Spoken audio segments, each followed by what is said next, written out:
राधे राधे गुरुजी। जी मेरा आपसे एक प्रश्न है, शंकर जी की 3 आँख क्यों हैं? सबकी 3 आंखें हैं बेटा, 2 तो सामान्य सबकी दिखती हैं, तीसरा है ज्ञान चक्षु।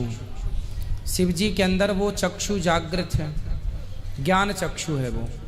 मतलब देखो, जो हम लोग देख पा रहे हैं, हम लोग जो देख पा रहे हैं उससे ज़्यादा विवेकानंद जी ने देखा।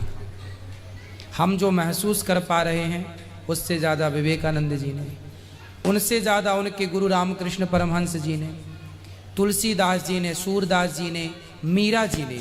हम भी तो वही हमने भी तो खंबा देखा, लेकिन प्रहलाद जी ने खंबे में भगवान को देखा। तो हम खंबा देख पा रहे हैं और प्रहलाद जी ने खंबे में भगवान को देखा। तो उनकी जो आंखें हैं इन आंखों से ज़्यादा है ना। तो ऐसे शिव जी हैं, शिव जी सबसे श्रेष्ठ हैं। तो शिव जी की तीसरी आंख मतलब ज्ञान का नेत्र, ज्ञान चक्षु। तो सबकी होती हैं ये आंखें। प्रहलाद की आंखें खुल गईं तो उन्होंने कण कण में भगवान को देख लिया। शिव जी की आंखें खुली हैं तो कामदेव को जला दिया। तीसरी आंख खुलेगी तो क्या जलेगा?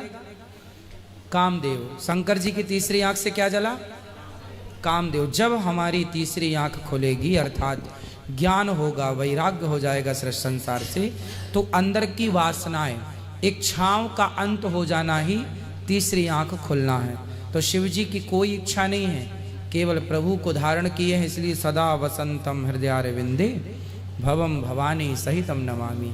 इसलिए शंकर जी तीसरी आंख खोलकर काम को जलाते हैं, इसलिए उनकी तीसरी आंख है।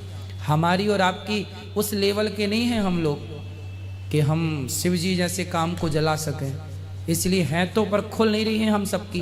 किसी की जरा सी खुल गई तो विवेकानंद हो गया, किसी की जरा सी खुल गई तो मीरा और सूरदास हो गई। हम लोगों की खुलती भी है तो जरा सी, पूरी तो शिव जी की ही खुलती है। जी गुरुजी। गुरुजी मैं बड़ा होकर IAS बनना चाहता हूँ, मेरे को आशीर्वाद दीजिए। बिल्कुल, भगवान आपके सारे सपने पूरे करें, खूब मेहनत कीजिएगा।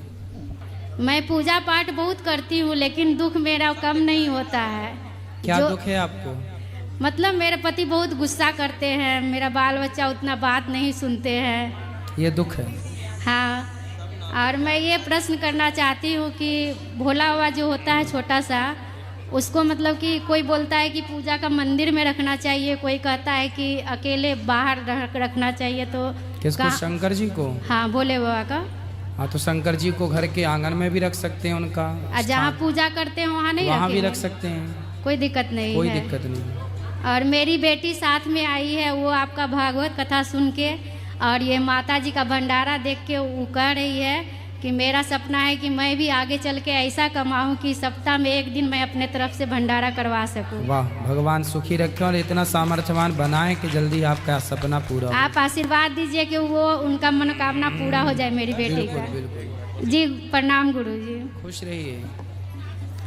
राधे राधे गुरुजी। जी, यह दास आपके पास सहारनपुर से आया है स्पेशल आपसे मिलने के लिए। तो सर, ये आपसे एक प्रश्न है कि जैसे ब्रह्मलोक, विष्णुलोक और शिवलोक, और मतलब बैकुंठ लोक तो विष्णुलोक हो ही गया, इसमें एक मुख्य प्रश्न ये है कि कहते हैं कि जैसे ब्रह्मलोक में यदि किसी आत्मा की प्राप्ति होती है तो उसमें दोबारा फिर धरती पर आना पड़ता है जब पुण्य नष्ट होते हैं। लेकिन ऐसा कहा जाता है कि बैकुंठ लोक एक ऐसा लोक है कि उसमें यदि आत्मा का परमात्मा से मिलन हो तो दोबारा धरती पर नहीं आता। क्या है, सत्य है? हाँ, ब्रह्मा जी तो ब्रह्मलोक में ही रहते हैं जी। ब्रह्मा जी का 100 साल का कार्यकाल है जी। तो ब्रह्मा जी को खुद 100 साल बाद फिर से आना पड़ता है संसार में जी। तो जब वहाँ के अधिष्ठात्र को आना पड़ता है जी, तो वहाँ जाने वालों को भी आना पड़ेगा।